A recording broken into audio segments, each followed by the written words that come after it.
Buenas tardes a todos, muchísimas gracias. Lo primero de todo, pedirles disculpas por este cambio hoy de escenario, pero creo que también merece la pena porque puedan contemplar también otra de las maravillas que tenemos en este edificio de Caja Rural de Aragón, que tanta historia y tanta cultura, como hemos ido comentando en las sesiones anteriores, guarda. Hoy, en esta tercera sesión, tengo el placer de presentarles a María Ángeles Magallón, una eminencia de la arqueología y que hoy estoy segura que nos va a sorprender y no nos va a dejar, en este caso nos va a dejar sin palabras y absortos todos. Cuando estaba preparando y le comentaba antes a María Ángeles, decía, pero María Ángeles, ¿qué es lo que hace y cuál es su vinculación con el Prepirineo? Y me comentaba, yo es que he vivido y he tenido parte de mi infancia y de mis vivencias allí. La verdad que, como os comentaba, es una persona con muchísima cultura y con muchísimo conocimiento en la romanización de Aragón. Por eso, hoy nos llevará a descubrir cómo la influencia romana transformó nuestra región, dejando una huella que perdura hasta nuestros días. La romanización de Aragón comenzó con la llegada de las legiones romanas en el siglo III y se consolidó a través de la fundación de ciudades como Caixaragusta, nuestra actual Zaragoza, y Osca, la actual Huesca. Estas ciudades se convirtieron en centros administrativos, comerciales y culturales clave para la integración de la población indígena de la cultura romana. Así, como les comentaba antes, este edificio de Caja Rural de Aragón, con su rica historia y su papel como centro de iniciativas sociales, económicas y culturales y que reflejan la evolución y el progreso de nuestra sociedad. María Ángeles, con su profundo conocimiento y dedicación en arqueología, nos va a ofrecer esa visión detallada y apasionada en el proceso histórico de la zona prepirenaica. Su trabajo ha sido fundamental para comprender mejor la historia de nuestra región y preservar el patrimonio cultural. También aprovecho, como en las sesiones anteriores, agradecer a Vicente y a la Fundación Gaspar Torrente, cuyo apoyo ha sido crucial para la realización de este curso y de que día a día podamos tener una visión mayor y un conocimiento y más profundo de la historia de Aragón. Y ya, sin más dilación, comentarles y permítanme que les diga una frase que hoy será el reflejo de todo lo que nos comente María Ángeles. La arqueología no solo es un descubrimiento de objetos antiguos, sino la conexión con las raíces de nuestra identidad y del entendimiento de nuestro lugar en la historia. Esta frase refleja perfectamente la importancia de conocer y valorar nuestra historia para construir un futuro mejor. Sin más preámbulos, les dejo con María Ángeles y con Vicente para que empiecen con esta nueva sesión. Muchas gracias.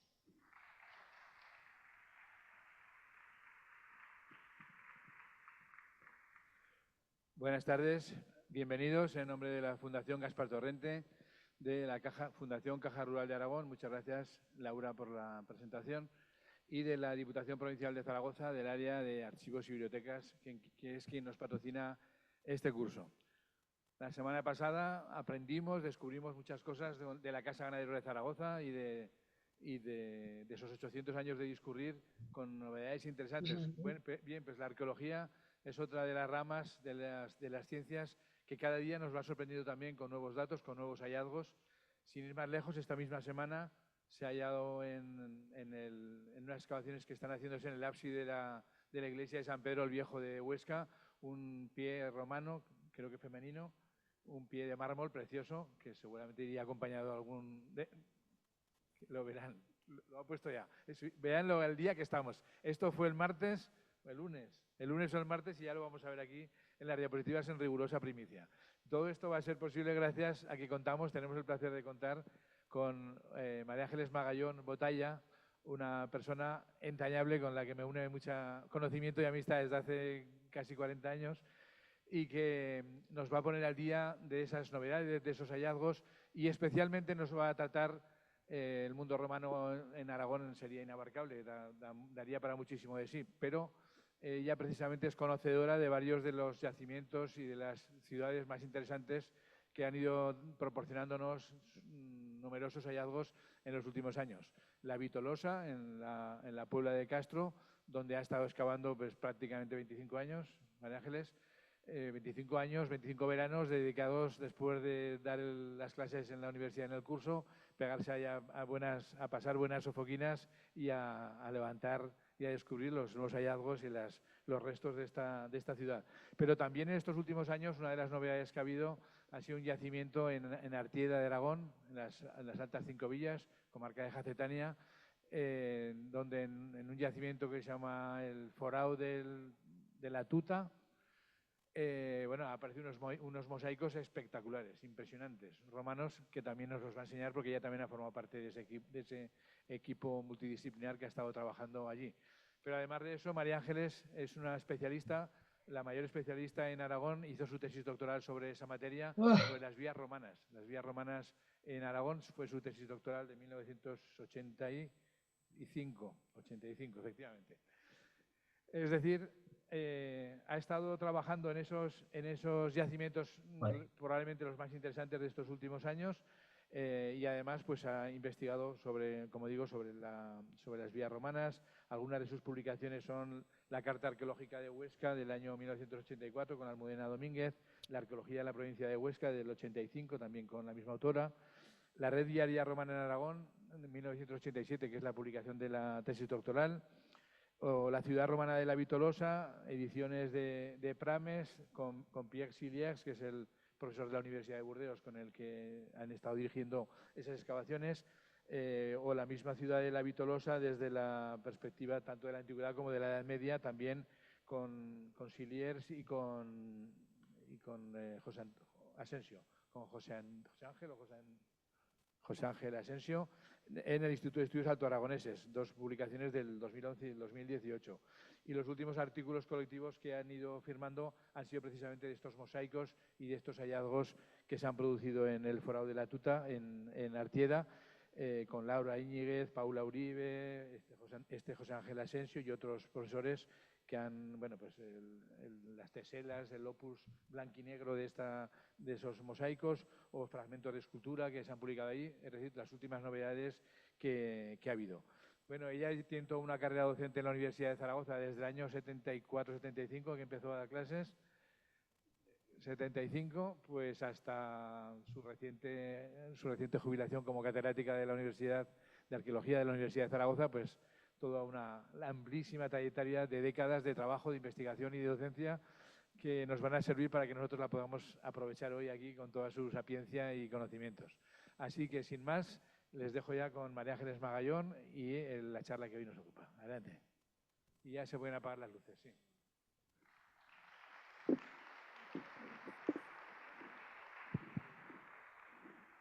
Bueno, muy buenas tardes a todos y todas, y yo encantada de haber sido invitada para participar en estas sesiones que me parecen que nos ayudan mucho o en determinada medida a conocer pues no solo nuestro pasado, sino cómo se va formando el territorio en el que vivimos. Y en primer lugar, pues agradecer a la Fundación Gaspar Torrente y también pues a la Caja Rural de aquí de Aragón para este marco incomparable que nos presenta. Y desde luego pues también hacer un pequeño comentario porque estamos en un edificio que ya tiene más de 100 años y vean que cómo conservando, enriqueciendo, cuidando y restaurando los edificios pues perduran. Pero en arqueología a veces pues los edificios que nosotros tenemos que trabajar no han sido ni cuidados ni protegidos y llegan a la ruina y a veces pues es complejo. Y en este pequeño recordatorio de este edificio en el que estamos, que sepan ustedes que hace 102 años aquí intervino en la sala de arriba, bueno, más que intervino, vino a comer Albert Einstein, tal día como hoy. Por eso lo leí y digo, uy, el 13 de marzo del año 23 vino Albert Einstein a comer arriba, con lo cual me ha parecido una efemérides curiosa. Bueno, entonces ahora pues voy a proceder a comentar el tema de hoy. Creo que lo ven bien, pero no sé si se pueden apagar los focos, con lo cual pues bueno, que era al revés, era dejar encendidos aquellos y apagar los focos, pero bueno, haremos todo lo posible porque perdón. Bien, perdón. Entonces, vamos a ir pasando a ver, esto es así. No, espera, aquí. A ver. El siguiente. No.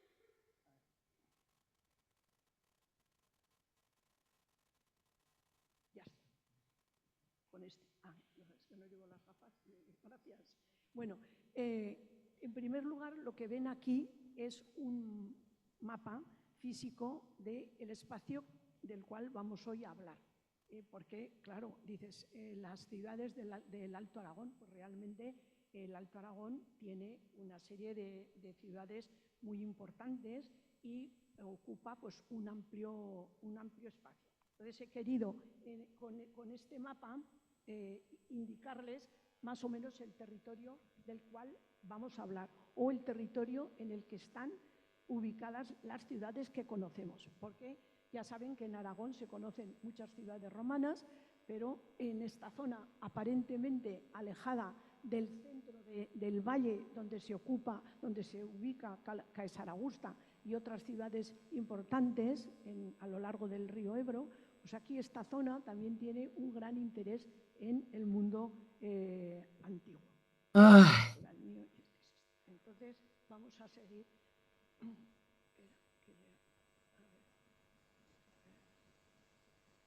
Así le tengo que hacer más suave. Para comprender un poco mejor la zona que vamos a tratar, les he puesto aquí en este mapa las localidades actuales o las comarcas actuales de Aragón, un poco para que se hagan idea que estamos bastante arriba de nuestro territorio. Entonces, como pueden apreciar, pues hay ciudades romanas en la Jacetania, en el Alto Gállego, en el Somararbe, en los sotomontanos de Barbastro, para que se ubiquen un poco en estas ciudades. Y ahora les muestro aquí un mapa con las vías romanas de este territorio. En el círculo pueden apreciar las vías romanas más importantes, o sea, la zona de área. Espere, me voy a levantar y lo voy a hacer levantada porque es que si no me lío mucho. Así, aquí. Vaya, por poco me caigo. Espera, no te preocupes. Es que como no veo, o sea, como no veía, pues no sé de qué estaba hablando. Bueno, entonces aquí, a ver, otra vez, espera. A ver, aquí ven un territorio que, como pone abajo, Convento Jurídico Cesaragustano, que es una división administrativa, como su nombre indica, jurídica, para impartir o para vigilar aspectos judiciales que se hizo en Hispania y en otras provincias del mundo romano. Y aquí les he puesto las principales vías romanas, como ven, desde Tárraco, pasando por Ilerda, Celsa o luego Huesca, etcétera, como ven, la red viaria que en cierta medida, pues prácticamente muchas de nuestras principales carreteras más o menos siguen el mismo recorrido. Y es importante observar que esta zona que vamos a un poco a hablar de ella tiene una vía muy importante, que es la que viene de Tárraco, que en realidad viene de Roma, es una vía romana que viene por todo el arco mediterráneo, llega a Tárraco y va por Mendiculeia, Toulouse, Cau, Pertusa, que todavía se sigue llamando Pertusa. El pueblo de Pertusa, en la provincia de Huesca, es la mansio de los romanos. Luego está Osca, Burtina, que es Almudévar, y ya tenemos Calagurris Fibularia, de la que vamos a hablar, y luego estas dos ciudades que son Artieda y Campo Real, Jaca, y luego estás Boletún, que puede ser Voltaña, Terranto, que es una muy desconocida, Barbotún, que no es Barbastro, sino que es Coscojuela de Fantova, y La Vitolosa, que es la ciudad que yo más conozco, porque es, como ya les he dicho, que he estado trabajando. ¿Cómo conocemos estas ciudades? ¿Cómo nosotros, como investigadores o como personas que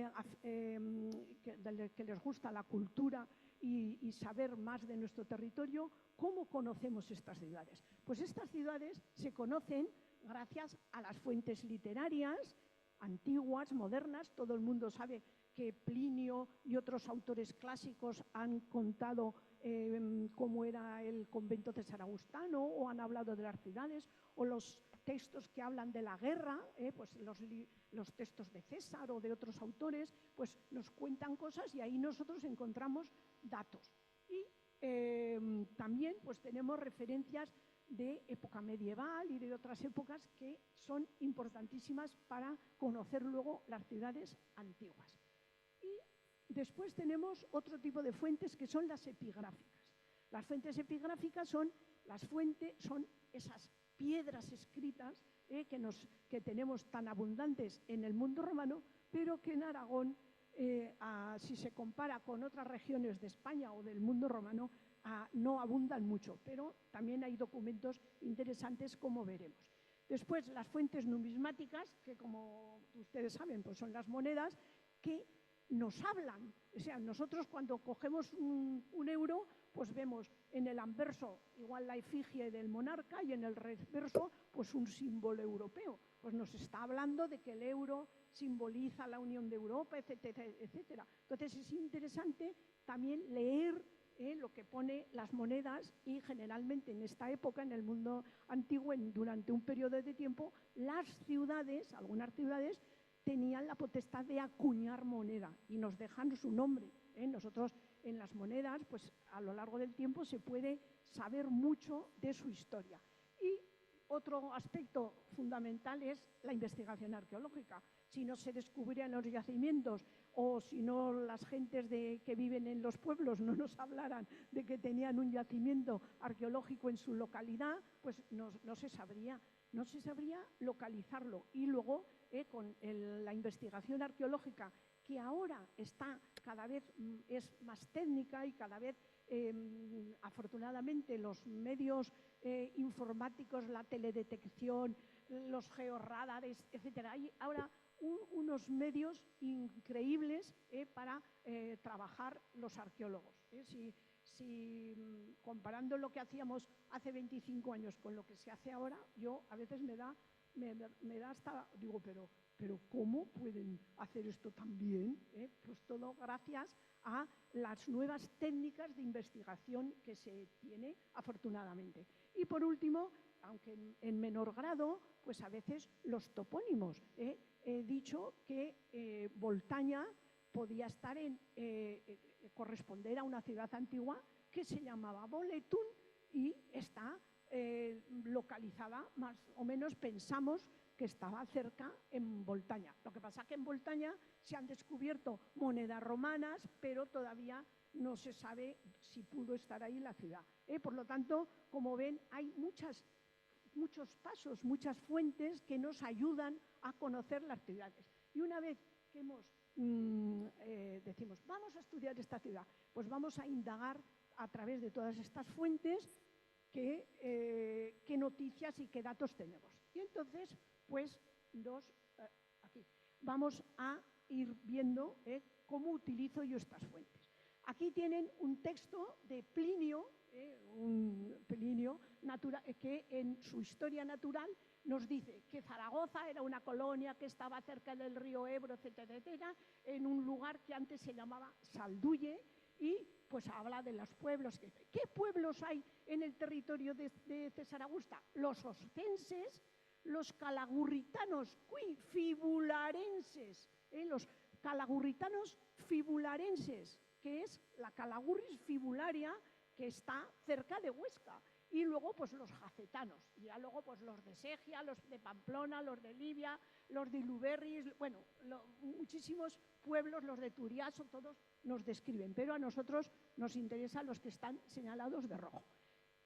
Plinio nos cuenta esto. Hay otros autores, Estrabón, o por ejemplo en el Anónimo de Rámena, en el Itinerario de Antonino, o sea que hay mucha documentación en la que nos hablan de las ciudades, pero claro, una cosa es que nos digan que hay ciudades, que nos las pongan en una lista, y otra cosa es que nosotros tengamos que identificarlas sobre el terreno.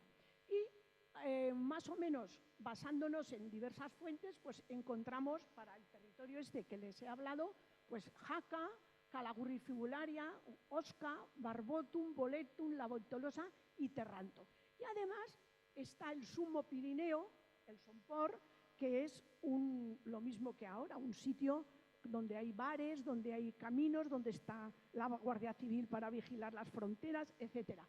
Evelinum, que puede ser Ayerbe, pero bueno, no, esto no lo hemos tocado. Foro Gallorum, que es otra ciudad que está, bueno, es un lugar de descanso que puede estar por aquí por fuera. Burtina, que es Almudévar. Pertusa, que es que está en Pertusa, pero es que luego vas a Pertusa y hay restos de por lo menos 4 puentes. Solo quedan a veces unas piedras, pero ¿eso qué significa? Que era un lugar de paso vital para atravesar el río Alcanade. Por lo tanto, es muy importante este tipo de documentos. Y luego Tolous, que es el Cerro de Nuestra Señora de la Alegría en Monzón, cerca de Monzón, y Caún, que es un pueblo que hay cerca de esta zona. Entonces, pero en Aragón, como si dijéramos, nos ha sonreído la fortuna. ¿Por qué? Porque milagrosamente se encontró en el forro de una Biblia que había guardada en la Biblioteca Nacional. Los restauradores se fueron más o menos a arreglar aquel libro y se encontraron que en la tapa había un documento excepcional para nuestro territorio, sobre todo para la provincia de Huesca, que es la donación y el testamento del diácono y obispo luego Vicente, que en el siglo VI, lo hizo 2 veces, la donación y luego el testamento, entre el 551 y el 576, hizo una donación a los monjes con los que habitaban en el monasterio de Asán. Y hay, bueno, un profesor de latín que ya es un poco mayor, Javier Fortati, pero si a alguien le interesa, esto se lo puede descargar. Si alguien es muy aficionado al latín, puede descargarse el testamento del diácono Vicente perfectamente, poniendo todo esto por internet y le sale. Entonces, la donación del diácono Vicente al monasterio de Asán y su posterior testamento como obispo de Huesca en el siglo VI. Precisiones que, bueno, te pone todo el texto en latín y te hace la traducción. Entonces, es un documento muy interesante porque no solo nos sirve para identificar ciudades, sino para ver cómo las gentes las personas que habían ocupado un cargo importante, un cargo relevante en la vida de esa zona, este señor o su familia era terrateniente, y cuando hace la donación les dona al monasterio, dice: interra Barbotana tantos campos, interra la Betolosana o la Beclosana tantos campos, interra, bueno, en otras tierras, va interra Saraustana e interra Ilerdense. O sea, que este señor, que fue obispo de Huesca, era probablemente descendiente de algunas familias importantes romanas que poseían muchísimas tierras en el Valle del Ebro, y él, cuando lo considera oportuno, las dona a su monasterio. Entonces, para nosotros es un documento excepcional. ¿Por qué? Porque no sabíamos casi nada de Boletum, no sabíamos casi nada de Barbotum, y dices, oye, pues, ¿y Terranto? ¿Qué es Terranto?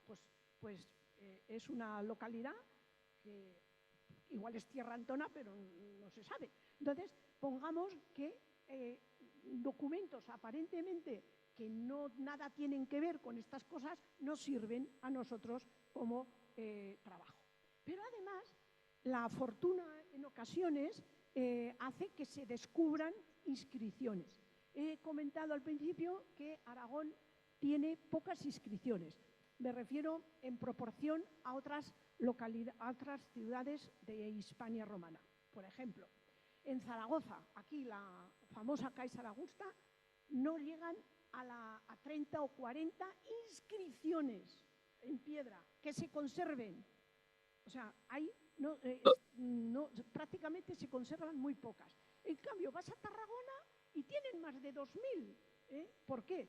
Porque aquí ha habido una reocupación continua de la tierra, del territorio, y por lo tanto, ¿qué ocurre? Pues que no había mucha piedra, o sea, se han reutilizado en la construcción. Y además, pues estamos en una zona que no abunda mucho la piedra, aunque, por ejemplo, en Huesca sí que tienen alguna cantera cerca de la ciudad. Entonces, fijemos, pero de vez en cuando surge la fortuna. Y aquí a nosotros, a los estudiosos de la localidad de La Vitolosa, pues nos surgió la fortuna. ¿Por qué? Porque en La Vitolosa se han encontrado, es una de las localidades de Aragón que más inscripciones tiene. Pero es que además decíamos, la Puebla, Cerro Calvario, la Puebla de Castro, provincia de Huesca. ¿Y cómo se llamaba esto? Pues ya en el siglo XVI unos campesinos encontraron una inscripción que, como estuvo mucho tiempo al aire libre, está un poco estropeada, en los que ponía kiwis o ciudadanos lavitolosani. Luego ya aquí una inscripción dedicada a un individuo que se llamaba Marco Clodio Flaco, que se conserva en el Museo de Zaragoza y que fue descubierta en el siglo XVI. Entonces, ya desde unos libros que se llaman el Corpus Inscriptionum Latinarum, que es esto que se llama CIL, pues aparece, dice, una ciudad ignota que se llama La Vitolosa. Pero nosotros, al comenzar las excavaciones arqueológicas en 1991, con un equipo que ya se lo comentaré luego, hispano-francés, pues ¿qué nos pasó? Pues que en el año 1993, excavando, nos salió una inscripción de este individuo, de Marco Clodio, y otra inscripción del mismo individuo que dedica la inscripción al genio del municipio lavitolosano. ¿Y quién hace la dedicatoria? El prohombre de la ciudad, Marco Clodio Flaco.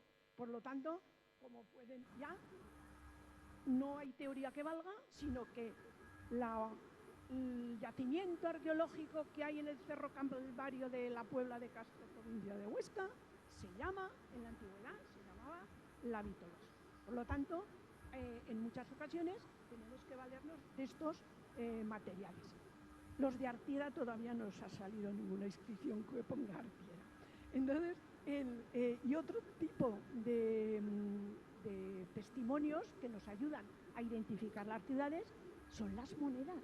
Lo mismo que hoy en las monedas actuales, a veces, pues, las que había antes también te ponen una indicación de dónde era la ceca, pues aquí, como pueden ver, que en una moneda de Jaca y una moneda ibérica, aquí Jaca, en ibérico, o en Huesca, una moneda en época de Augusto, Urs Picti Oscar.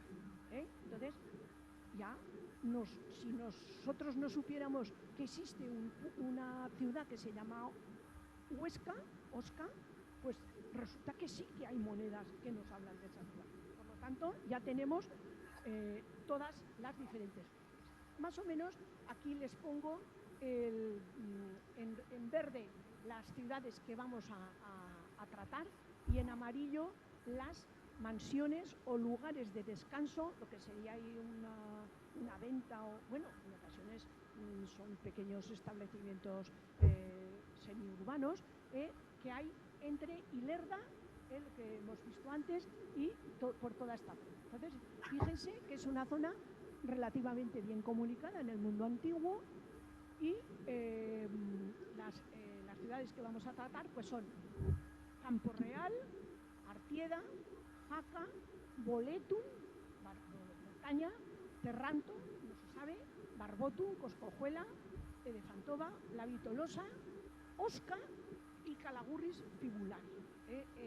De estas otras ciudades simplemente, o de estas otras localidades, simplemente se nombran porque prácticamente no existen restos de las mismas.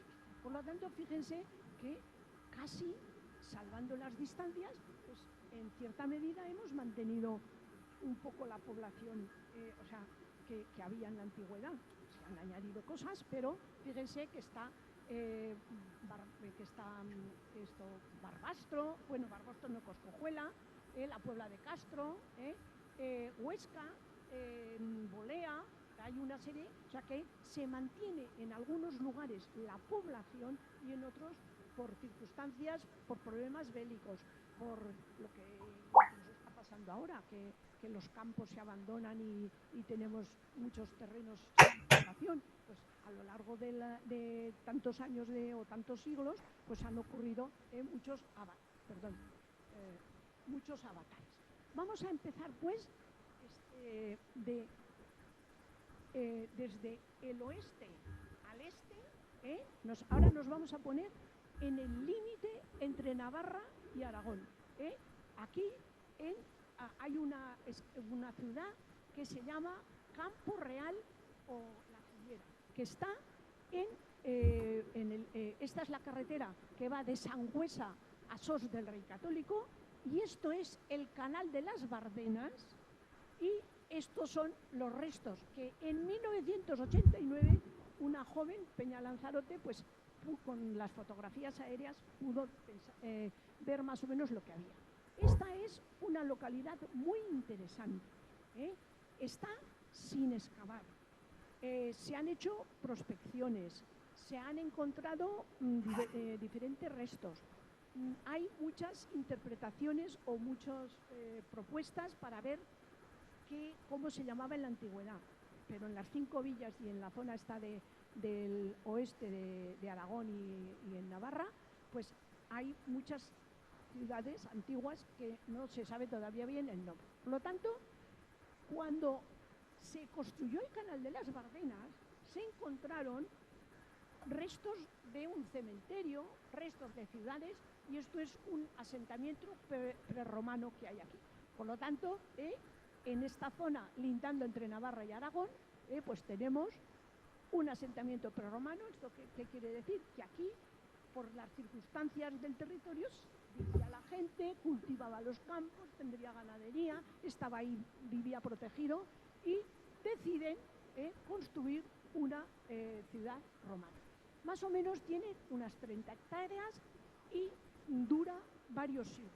Se han encontrado materiales hasta el siglo III, IV, y por toda esta zona de la Canal de Verdún, etcétera, pues a veces se descubre de vez en cuando algún asentamiento nuevo, etcétera, pues las cronologías cambian un poco.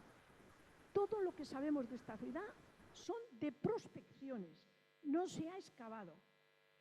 Y hay restos, hay alguna lápida, hay alguna columna, alguna estatua que corresponde a los vestigios que algunas veces los campesinos o los dueños, la gente que trabaja en el campo encuentra y que o guarda en su casa, y si vas al pueblo pues te lo indican, etc. Entonces, es una localidad que debió ser muy importante y que pues ofrece una serie de elementos bien interesantes. Aquí, en este yacimiento, está trabajando o ha trabajado sin excavar un equipo de la Universidad de Navarra, y como creo que se ven, con prospecciones, con los georradares y con los drones y con la teledetección, o sea, que es que lo que hay ahora es maravilloso.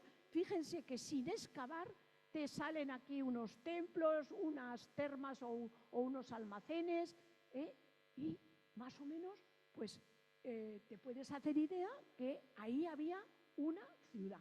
Entonces, esta ciudad, ya digo que no hay excavaciones ahora, la ciudad sigue su curso, por así decirlo, el curso de la historia, me refiero, pues que está cultivada, y fíjese que incluso en estos campos de cultivo, pues con las fotografías aéreas, pues todavía se veían los restos.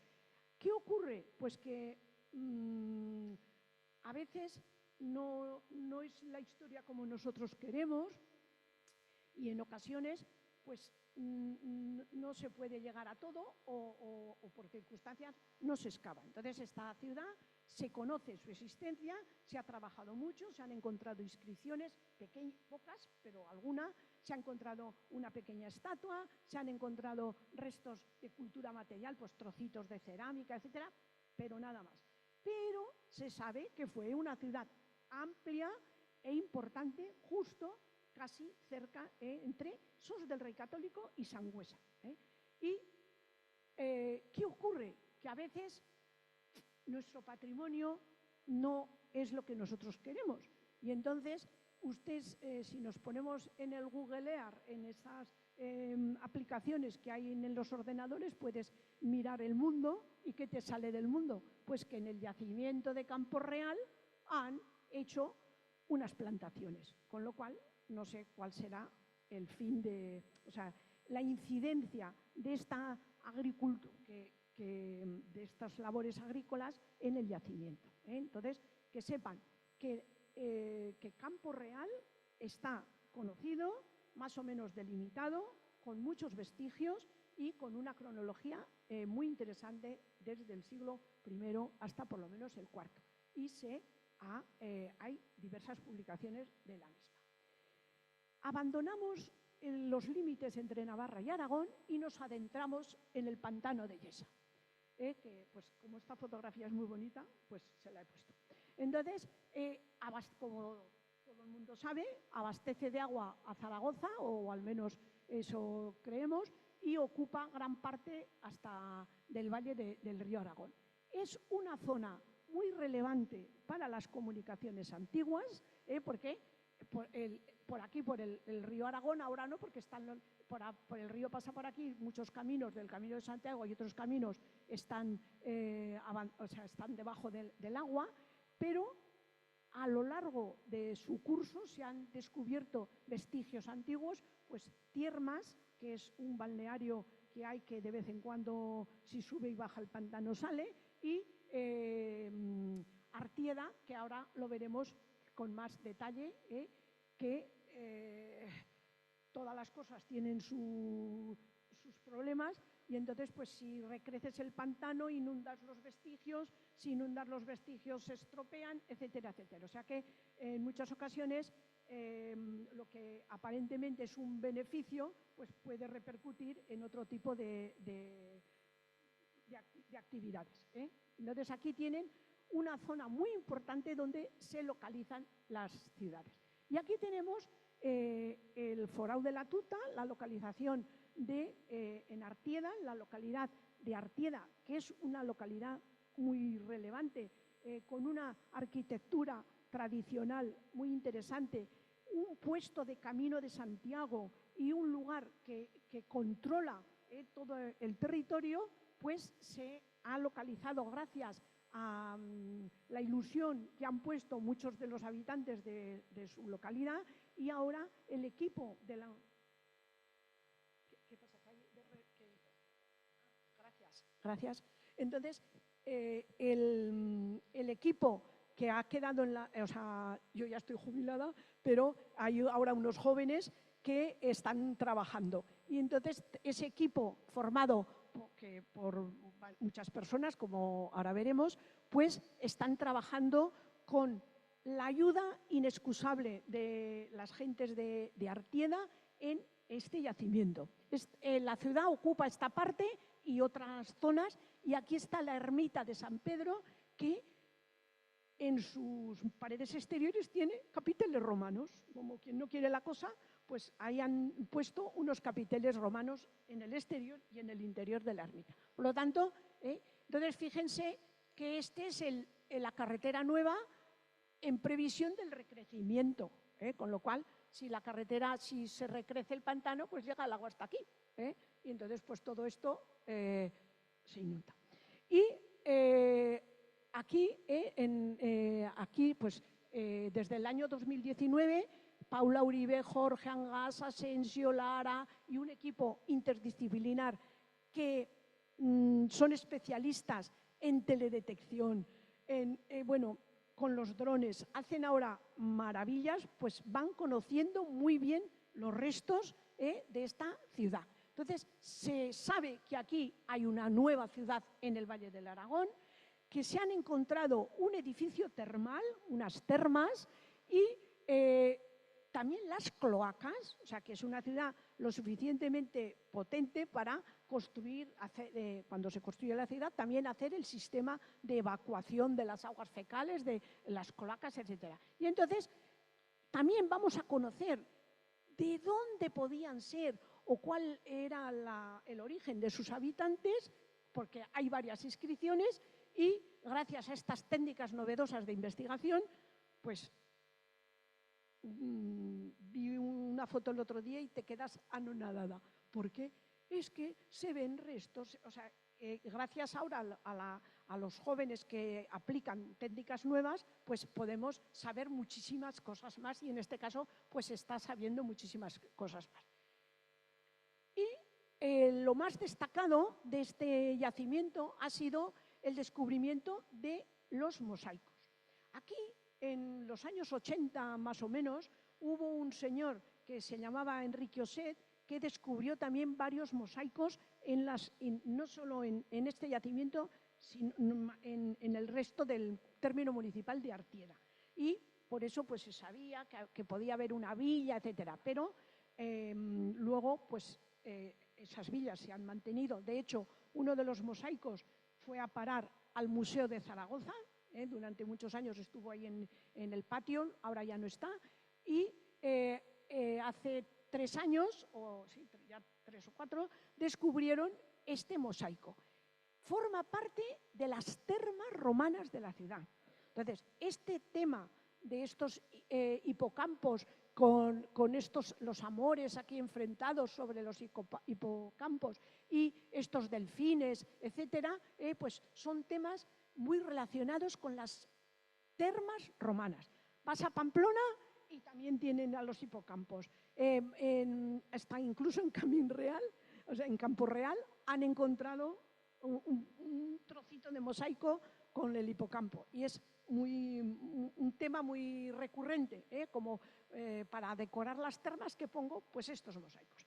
Hay más restos que se están encontrando y hay muchos vestigios. Y también tenemos dentro de estos vestigios la posible estatua de un genio, de una estatua casi de tamaño natural que estaría ubicada en un sitio público, en un edificio público y que representa, bueno, vamos a ser sinceros, lo único que ha aparecido es una mano con un platito, con una pátera que, como ven, pues esto es un dibujo del posible genio y esa mano, prácticamente la mano, la pieza que se ha encontrado es de tamaño natural. Y dirán, ¿y por qué aparece solo la mano y no aparecen las estatuas? Pues lisa y llanamente porque a lo largo del tiempo las personas han necesitado materias primas. ¿Y qué ocurre? Pues que, como si dijéramos, casi el 95% de todas las estatuas romanas antiguas que había en el mundo están transformadas en cal. Se han ido quemando, se han ido rompiendo y aquí, pues estos debieron empezar a romper esta estatua y se les olvidó la mano. Y entonces, pues un campesino pues, los encontró y amablemente se lo ha cedido a los jóvenes que están trabajando al equipo de Artieda. Entonces, es una mano de una estatua dedicada al genio. Pero, aunque solo sea una mano, nos habla y nos está diciendo, ojo, yo soy una estatua importante dedicada al genio de la ciudad o al genio de Augusto. Y además, pues estudiando las estatuas y viendo el tipo de mármol, porque aquí en la Universidad de Zaragoza hay unas especialistas, unas químicas, que les llevas un trozo de mármol y te dicen Carrara tal, Pavonazzetto de no sé qué, africano tal. O sea que ahora hay unas analíticas maravillosas que te dicen de dónde es el mármol, con lo cual pues aún podemos conocer mucho mejor las cosas. Entonces, pues a finales del siglo I o comienzos del siglo II, alguien en Artieda, que tampoco sabemos el nombre, aunque se hagan propuestas, hizo o dedicó esta estatua al genio. Pero los de Artieda, al igual que sucede en otras localidades del mundo romano, nacían, crecían y se morían, y cuando alguien se muere, pues le ponen una lápida. Y hay las personas que han trabajado en los campos de Artieda, pues han recogido inscripciones, algunos las han guardado amorosamente, otros pues las han depositado en la iglesia o en algún otro sitio, y los jóvenes arqueólogos han podido estudiar algunas de estas inscripciones. ¿Y qué nos cuentan estos trozos de piedra tan aparentemente estropeados? Pues aquí nos dice Ausa Gesio, hijo de 17 años o 18, su madre, Inacilia, esta F, hizo este monumento a sus expensas. Entonces, estas inscripciones nos están hablando de familias que ha fallecido el hijo, el padre, la madre, y nos dicen cómo se llamaban. Entonces, fijémonos que los nombres de las personas que vivían en la actual yacimiento arqueológico del Forau de la Tuta era un tal Ausagesius, otro Iaenis, Agirnes, Firma, esta pues Fronto aún era más conocido. Entonces, fíjense, esta es una lápida más antigua y estas son que las personas de Artieda pues se las han dejado a los jóvenes, a los arqueólogos, o a los profesionales arqueólogos para que trabajen. Entonces, fíjense qué interesante que gracias a estos nombres podemos saber el origen de estas gentes, y todos unos dicen, oh, vascones, otros, oh, no sé qué. Pues no, probablemente sean de un origen aquitano, no saben si proceden del otro de Francia, están los especialistas en epigrafía en esas hipótesis de trabajo. Por lo tanto, aunque fíjense que de este trocito de piedra se ha podido reconstruir de cómo, claro, bien es cierto que nos ha salido el mismo personaje en dos inscripciones, con lo cual se facilita la recuperación del nombre completo, pero a veces un pequeño trozo de piedra ayuda a conocer el nombre de esa ciudad. Y en Artieda también se encontró esta inscripción, pero hace muchos años, y entonces se encuentra no en el museo, sino en el Palacio Episcopal de Jaca. Ahora han hecho una copia de estas maravillosas con el láser, y van a tener los de Artieda su inscripción en Artieda. Entonces, aquí en cambio, si veíamos que en las inscripciones anteriores todos eran más bien indígenas, aquí pues vemos que en esta inscripción hay una señora que se llamaba Valeria Massa, se encargó de hacer este epitafio para Valerio Aquilo, su marido, para Aquilino, su hijo, que falleció con 28 años, Minicia, su hija, fallecida con 20 años, y para su nieta, Aquilina. O sea, que aquí tenemos la vida de una familia, el nombre del padre, de la madre, y también algo que hoy, pues, dicen hoy 20 años, 28 años, las edades. Pensemos que nosotros estamos acostumbrados a unas edades más longevas, y entonces a veces, pues, lo que ocurre es que en estas épocas de época romana, pues, la gente a veces pues, fallecía más pronto. Entonces, para que vean que esta lápida pues ya no solo nos cuenta algo de la vida personal de las gentes de Artieda, sino que nos dice que era una familia de posibles, que era una familia que tenía el nivel suficiente para hacer esa inscripción y no colocarla en el suelo, sino probablemente estaba en un pequeño monumento funerario de los múltiples que abundan en el mundo romano. El mundo funerario romano también es muy extraordinario y entonces hay unos pequeños monumentos y entonces pues ahí se colocan las inscripciones. Ya nos marchamos de Artieda, ya vemos que tenían el cementerio, tenían de todo.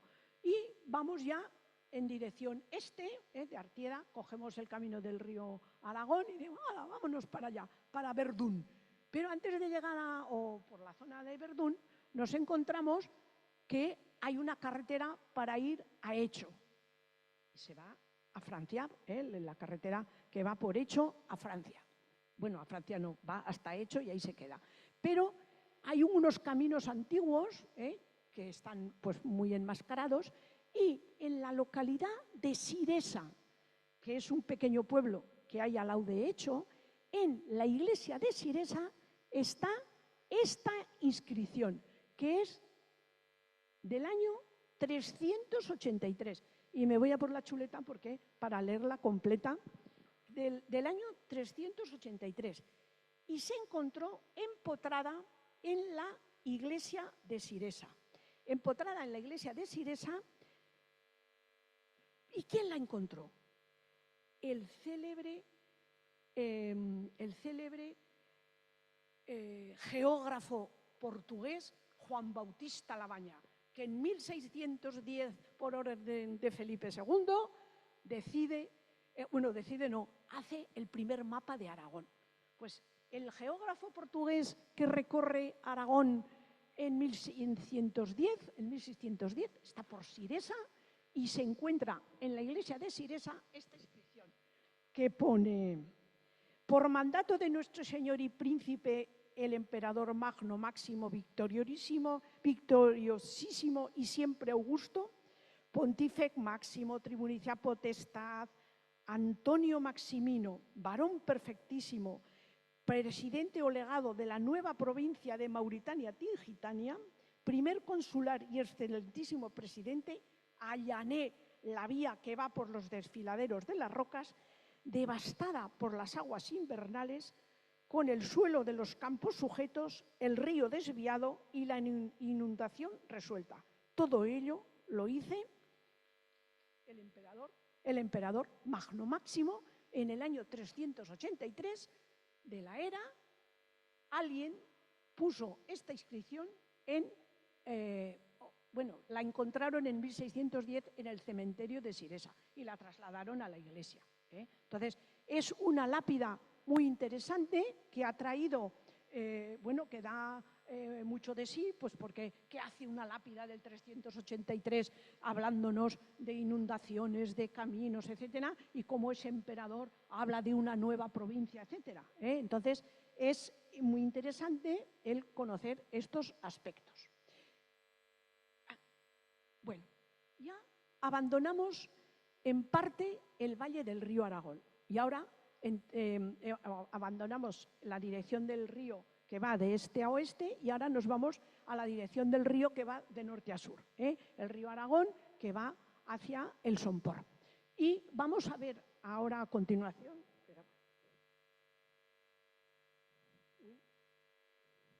Que tengo que terminar. Voy a darme prisa. Bueno, entonces tienen Jaca, Osca, Calagurris, Fibularia. Entonces, todas estas las vamos a ver rápido porque he perdido la noción del tiempo. Entonces, en Jaca, durante el siglo I antes de la era, tenemos las monedas. En el Alto Imperio, la ciudad. En el Bajo Imperio se mantiene la ciudad. Incluso en época visigoda y los cementerios para los peregrinos en época medieval. Entonces, esto en Jaca. En Huesca, también las monedas republicanas, las monedas del año 39, también del siglo I antes de la era, todo el Alto Imperio, los obispos que van a los concilios tardorromanos, etcétera. En época visigoda, no mucho, pero también hay restos, y la época islámica medieval. Y en Calagurris Fibularia, pues solo sabemos que pudo haber un obispo que se llamaba Januarius. Pero como en Lérida encontraron una lápida que hablaba de Calagurris Fibularia, de un fibularensis, pues se piensa que es Bolea. Entonces, aquí tienen la importancia de Jaca. ¿Por qué Jaca es tan importante? Pues porque llega hasta el Somport. Este es el camino del río Aragón. Entonces, la ciudad romana de Jaca está aquí, pero no la vemos porque está debajo de la actual ciudad. Entonces, tenemos referencias desde el siglo II antes de la era hasta el momento actual, pero aquí debajo. Esto es la ciudadela de Jaca, para que se hagan idea. Entonces, como ven, las monedas de Jaca, los restos, y entonces, en el plano de la investigación, Jaca ha sido un modelo porque el ayuntamiento ha trabajado mucho en los yacimientos arqueológicos y si van por Jaca está todo muy bien pavimentado y debajo pues se hicieron excavaciones. Entonces, ¿qué queda de Jaca? Pues queda las calles romanas principales debajo del callejero actual. Entonces, esto verde es lo que pudo ser la Jaca indígena y esto amarillo lo que pudo ser la Jaca romana. Para que se hagan idea, la Plaza Viscos y la catedral. Entonces, se han hecho muchísimas excavaciones por arqueólogos que han trabajado. O sea, los arqueólogos no solo son profesores, sino que hay arqueólogos que tienen empresas de arqueología. Entonces, en Jaca y en Huesca han trabajado personas que tienen una empresa, muy buenos profesionales, y gracias a ellos pues conocemos muchos descubrimientos. Entonces, aquí tienen, después de Jaca, la corona de Bolea, con esto que les he dicho antes, de la lápida. Esto es una pequeña estatua que han encontrado en Bolea, que se supone que aquí estaba la Calagurris fibularense. Entonces, como ven, las inscripciones nos siguen hablando.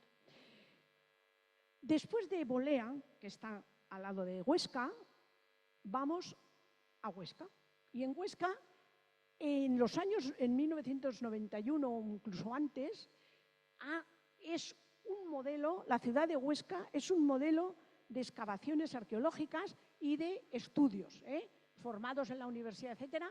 Y este libro es muy famoso, es ya casi prehistórico, y Isidro Aguilera, Carlos Esco, Carlos Mazo, Lourdes Montes, etcétera, etcétera. Entonces, el solar de la Diputación, cuando hicieron la Diputación de Huesca, excavaron y sacaron muchos restos. Pero en Huesca pues, ha habido muchos estudios y investigaciones arqueológicas, pues Julia Justes, Pepa Calvo, Asensio, La Fragüeta, etcétera, etcétera. Hay mucha gente dedicada y se han hecho muchos estudios.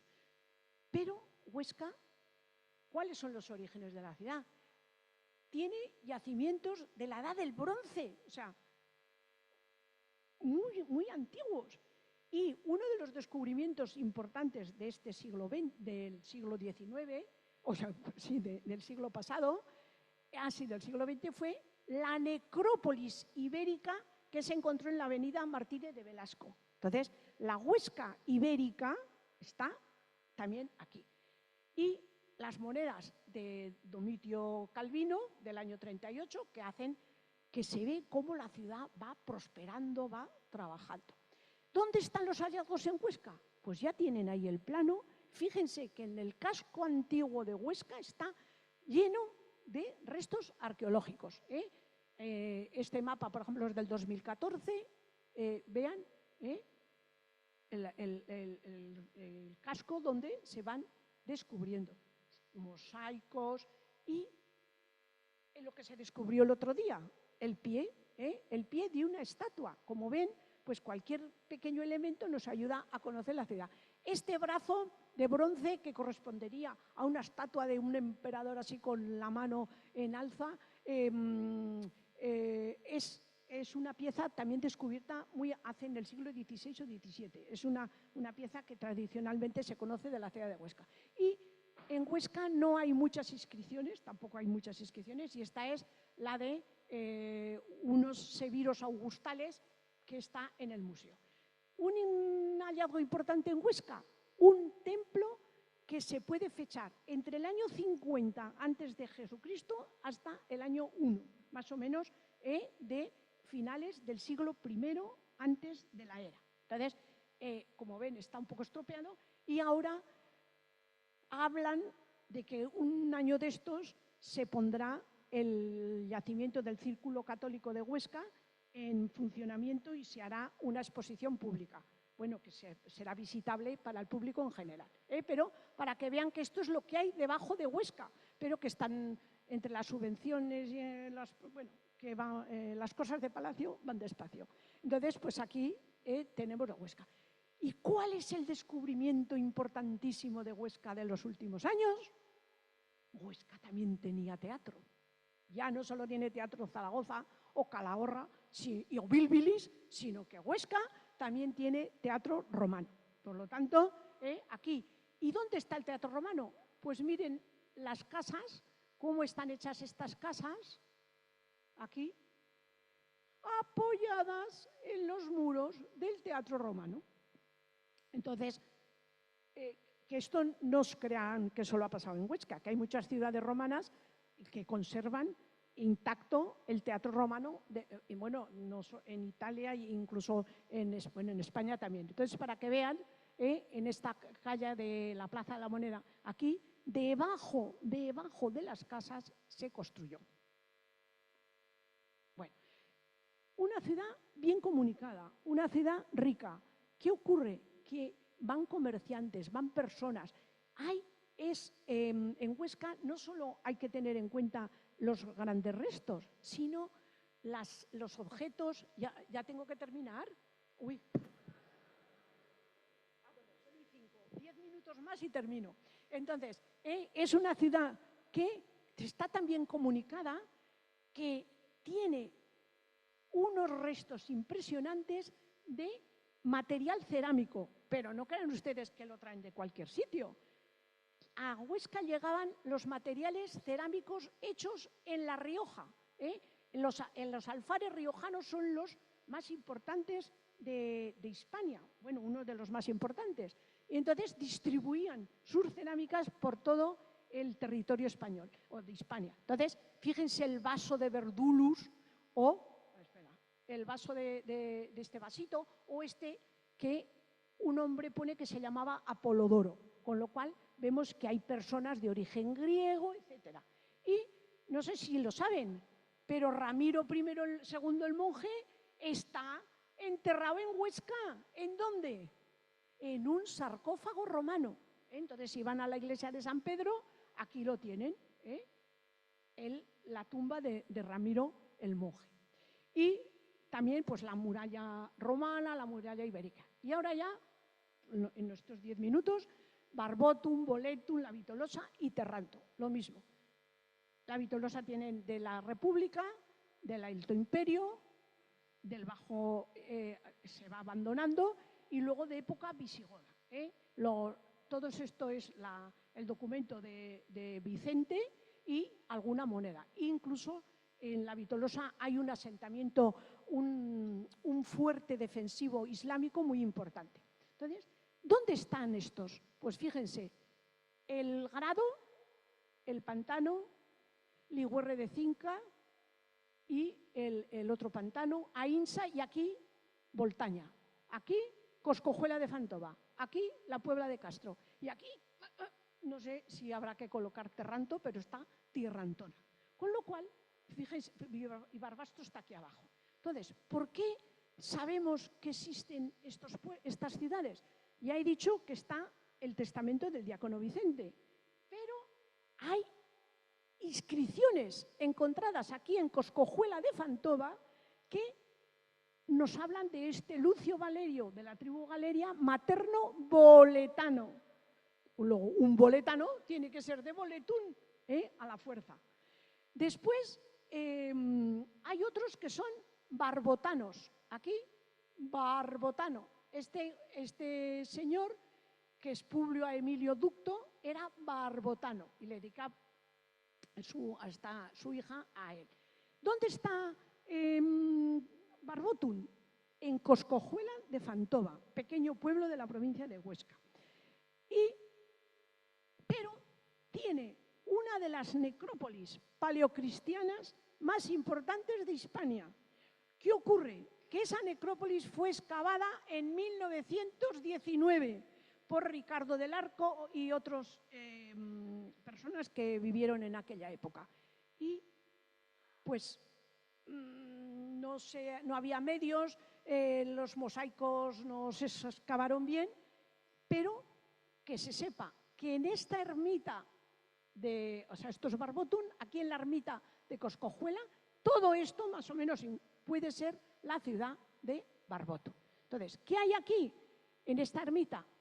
Empotradas, aunque el obispo las quiere cambiar, pero nunca lo hacen, para llevarlas al museo para que no se estropeen. Entonces, hay Lucio Emilio Ducto y Emilia Plácida a su padre le dedica la inscripción. Entonces, el boletano, el barbotano. ¿Y qué nos demuestran estas inscripciones?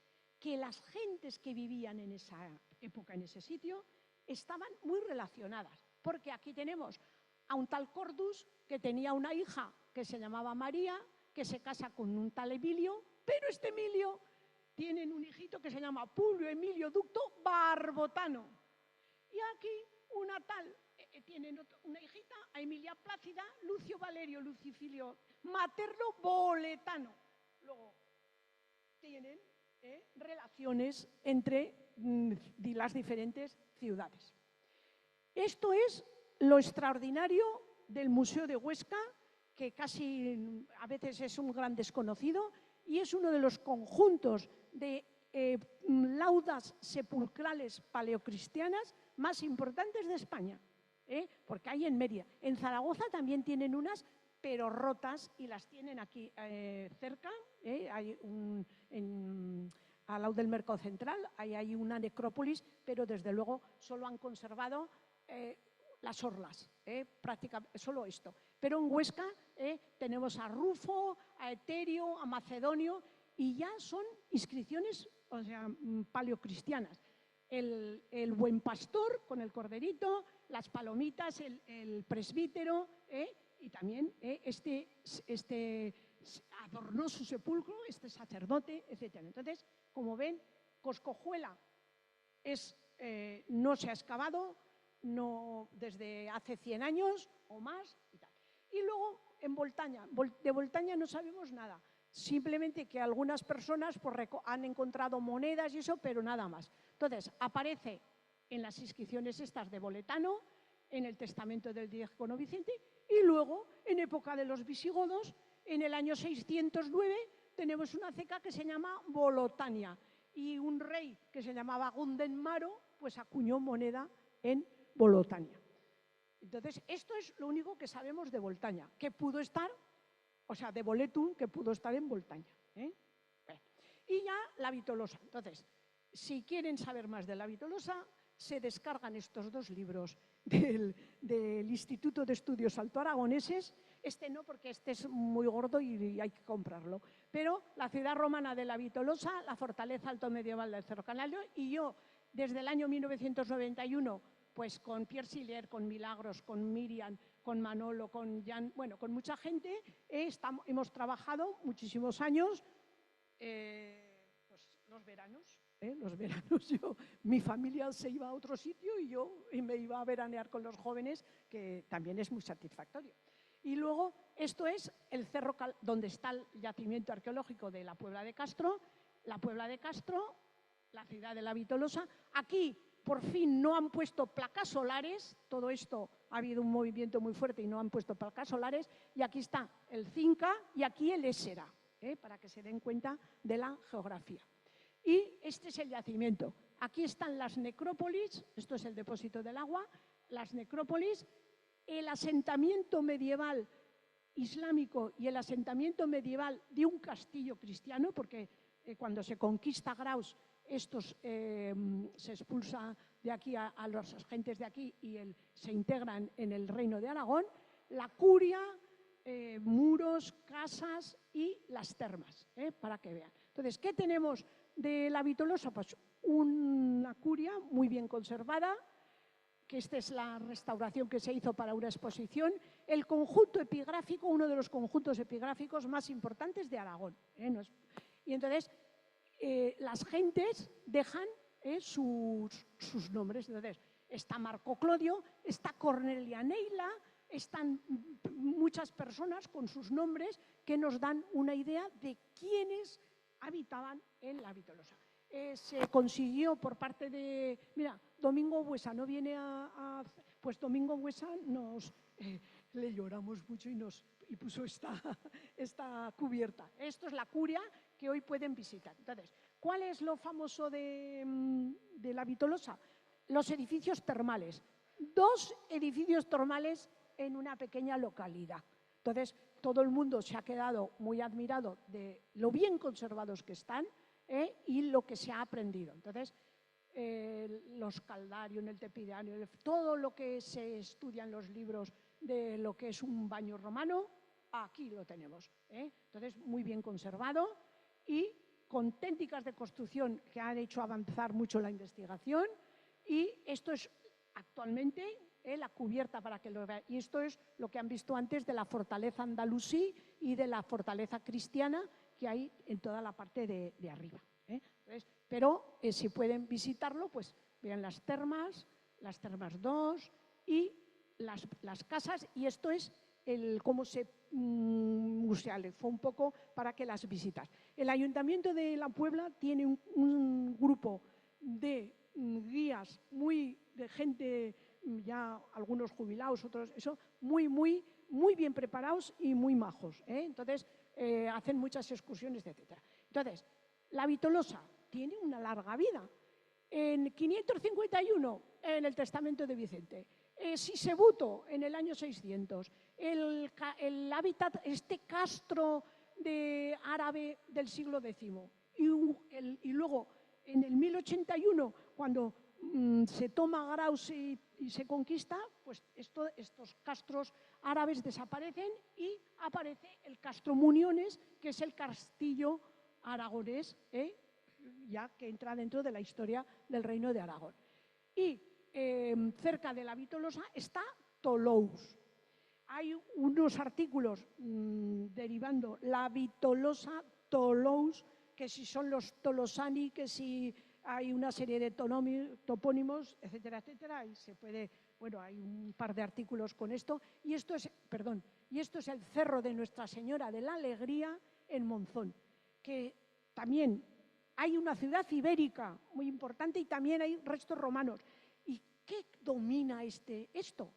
El paso del Cinca. Ahora que ha llovido tanto y hablamos de los ríos, etcétera, hagan una abstracción y piensen que con toda el agua que cae en el Pirineo, en los deshielos, lo grande que es el río Cinca. Ahora no, porque con los pantanos, pero me explico. Entonces, para que esto es un asentamiento que controla el paso del Cinca. Y para terminar, nos vamos al monasterio de Obarra, que esto ya es como el fin del mundo. En el límite entre Aragón y Cataluña está un monasterio que a principios del siglo a principios del siglo XX o a finales del XIX se descubrió una inscripción, pero que desapareció en la Guerra Civil.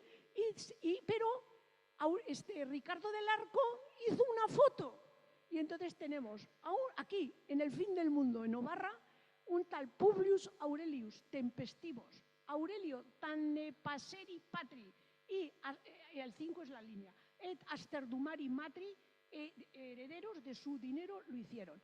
Entonces, ¿qué es lo interesante de aquí? El tannes passeri patri y las asterdumari matri, que ha dado mucho a los filólogos, a los especialistas en onomástica, que si esto es ibérico, que si no, qué raíz tienen. Y entonces, con esta inscripción de Obarra, les doy las gracias por la atención.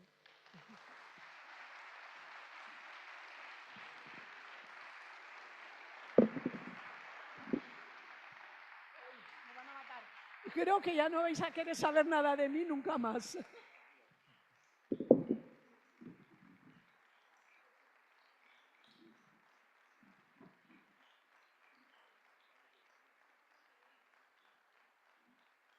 Bueno, pues muchas gracias, María Ángeles. Y si les parece, abrimos turno para preguntas rápidas, tanto aquí en la sala como Carlos controlando las de los seguidores online.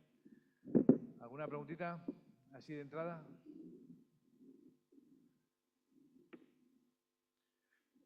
Yo, mientras lo piensan, te sugiero, hay otra ciudad que no se conoce tampoco, que se cree que puede ser Tarraca, que es la de un castillo, las termas de los Bañales de un castillo, que también lleva muchos años investigándose y trabajándose por, en este caso, un profesor de Zaragoza, que también por poco se hubiera podido juntar aquí, ¿no? Vamos a ver. Yo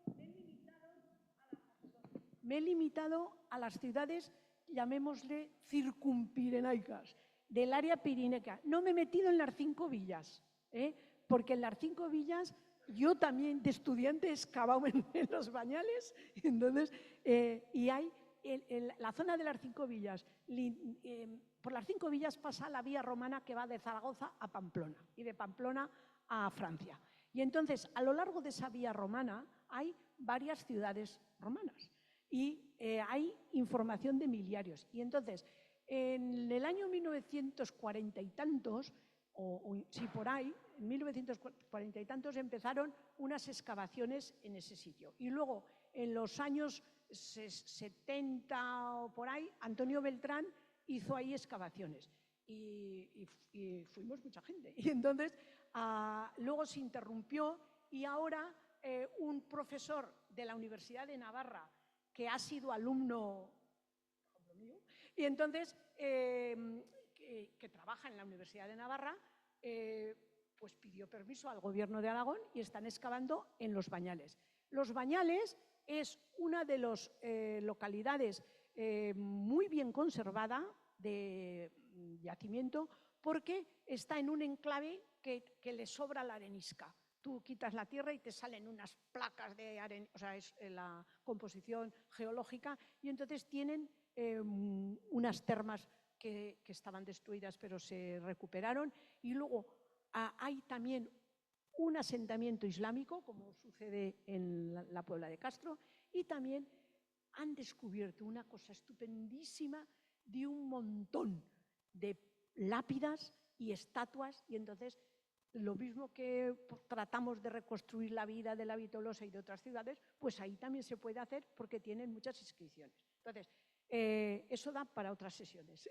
Lo digo porque yo, claro, ya no he querido hablar, pero tampoco de Segia y de todas las ciudades navarras que hay allí, porque uno de los lugares donde más ciudades romanas hay es desde Huesca, yendo hacia el oeste, hasta casi llegar a Pamplona. Es uno de, si se ve muy bien en los mapas, la cantidad de ciudades que hay.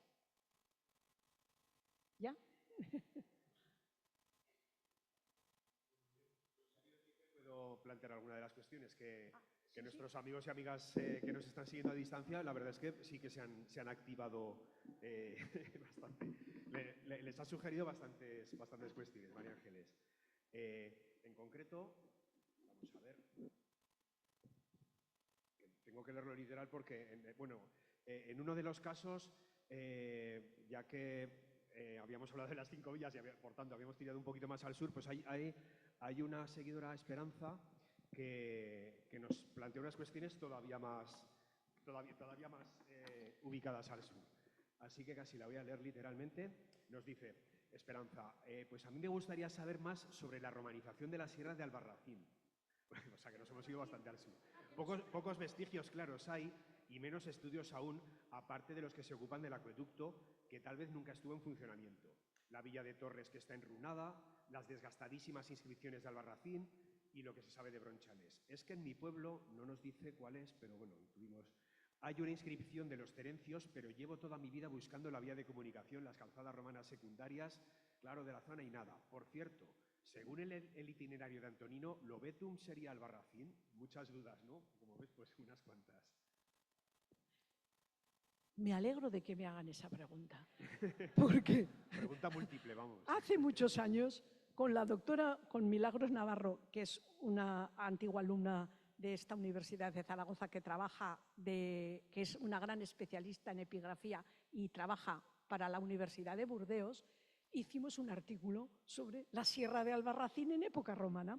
Y entonces se han hecho más investigaciones. En Albarracín hay un acueducto romano de primer orden, que es el acueducto romano que va de Gea a Albarracín, que es impresionante por todas las conducciones que tiene subterráneas, semiexcavadas en la roca, y es si teclean por internet les sale el acueducto romano de Gea a Albarracín y pueden verlo. Y luego empotradas en la torre de la iglesia hay varias inscripciones romanas, con lo cual se sabe.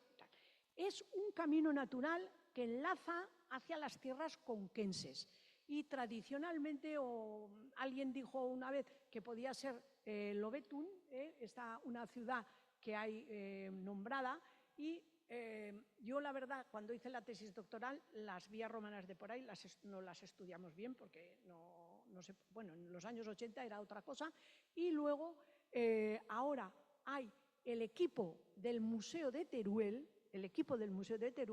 están excavando en Caminreal, que está cerca, que ahí hay una ciudad romana impresionante. Y se abre un mundo nuevo en la Sierra de Albarracín. ¿Por qué? Porque probablemente había minas y luego caminos hacia la zona conquense. Y ya, si se meten en Cuenca, han descubierto una villa romana que se llama la Villa Romana de Noeda, con H intercalada, N-O-H-E, Noeda, que si la ven ya fliparán por el resto de sus días, porque es impresionante. ¿Es suficiente? Sí. María Ángeles, gracias. Tengo más. Ángel nos dice, fantástica exposición, insisto en felicitar a la ponente y a los organizadores. En esto se une al sentir general de mucha gente que se ha ido expresando en ese sentido. Mucha gratitud y la verdad es que muy estimulados también por la vitalidad y por la pasión que has transmitido al contarlo. Dice Ángel, me gustaría plantear a la ponente qué opinión tiene de que se haya conservado tantos restos de romanización y muy pocos tanto de la celtiberia anterior como del reino visigodo posterior. Y también qué opinión tiene respecto al bronce de Botorrita y ese ignoto idioma íbero. ¿Podría haber nacido de su evolución el actual idioma de los vascos? Muchas gracias y enhorabuena. Bueno, como la primera parte de la pregunta no la he entendido, pero porque no te he entendido bien, pero sí, voy a hablar. Perdón. Él planteaba qué opinión tenías acerca de que se haya conservado tanto de romanización y tan poco de la celtiberia y del reino visigodo. Es que, bueno, la celtiberia tiene yacimientos muy importantes. El doctor Francisco Burillo, que es profesor, es de mi curso también y ya está en Teruel, pues ha trabajado en ciudades romanas muy importantes en toda la zona de Teruel, y han trabajado mucho, o sea que se conoce muy bien. Lo de los visigodos es más difícil porque a veces los asentamientos son más pequeños y a veces se movían con los ejércitos, etcétera, es más complicado. Y sobre el bronce de Botorrita. En Botorrita hay 4 bronces. El impresionante, uno que está en grafía ibérica y es un documento excepcional, por lo que significa el encontrar un documento tan extenso, etcétera. Otro documento que es la Tabula Contrebiensis, que es la que publicó el doctor Guillermo Fatás, que es ese pleito del año 87, antes de la era, sobre unas canalizaciones de agua que tenían entre los de Zaragoza, los de Salduye, los de Sosinesta, que está por la zona del Huerva, etc., o sea, por los de Contrevia, los de Zaragoza y otra pequeña localidad que hay hacia el Jalón.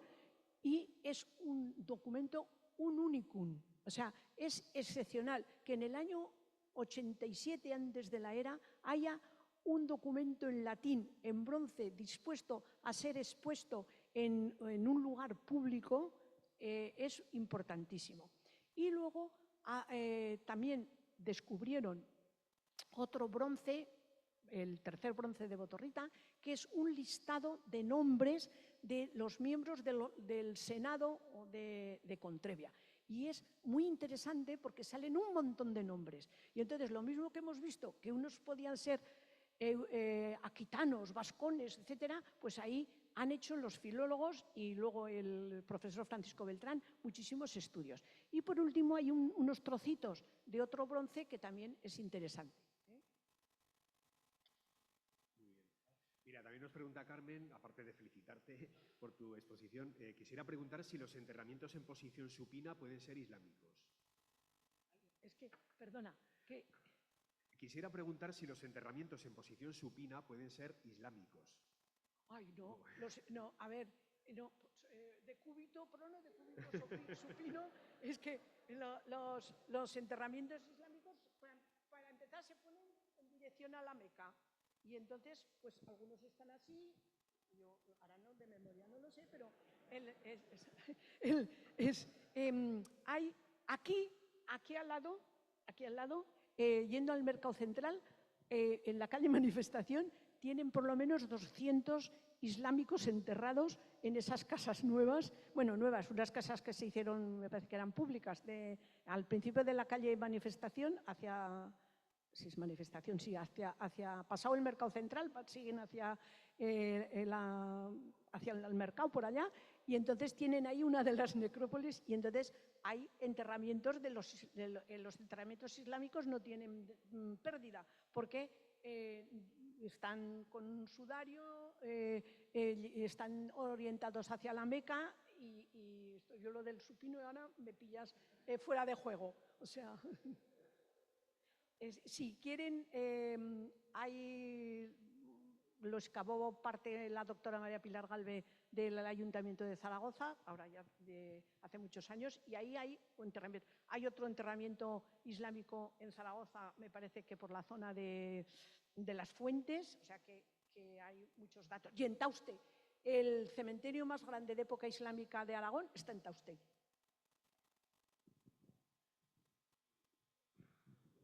Sí, yo quisiera hacer una pregunta. Me gustaría, María Ángeles, que nos confirme... ¿Perdona? Pero me gustaría que nos confirmaras o nos desmintieras un rumor que yo vengo escuchando hace muchísimo tiempo, de que cuando se construyó el parking de la Plaza del Pilar se destruyeron vestigios romanos, restos romanos, que los camiones sacaban capiteles romanos de templos. Entonces, claro, cada vez que yo escucho este rumor, bueno, pues me pongo muy nervioso. Entonces, ¿nos confirmas o nos desmientes esta leyenda? No es ningún rumor. O sea, ¿qué hay en la Plaza del Pilar? Un parking gigantesco. ¿Qué había enfrente de la puerta del ayuntamiento en esas escaleritas que bajan? Un templo romano. Entonces, vamos a ver, los cimientos de un templo romano.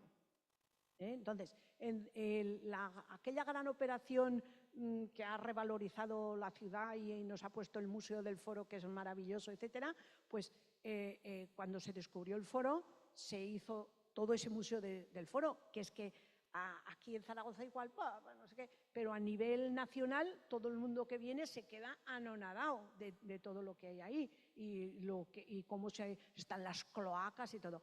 Pero justo delante del ayuntamiento, donde tenían que hacer un parking, salieron las huellas, o sea, los cimientos de un templo romano. Entonces, eso está en los libros, o sea, que no sea ningún rumor. Tú miras algún libro y ahí está el dibujito.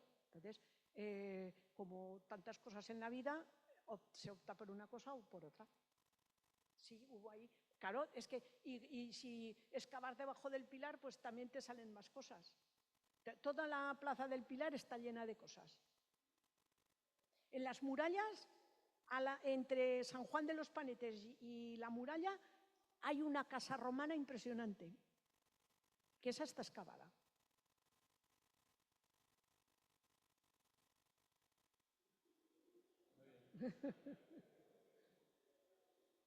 ¿Alguna más?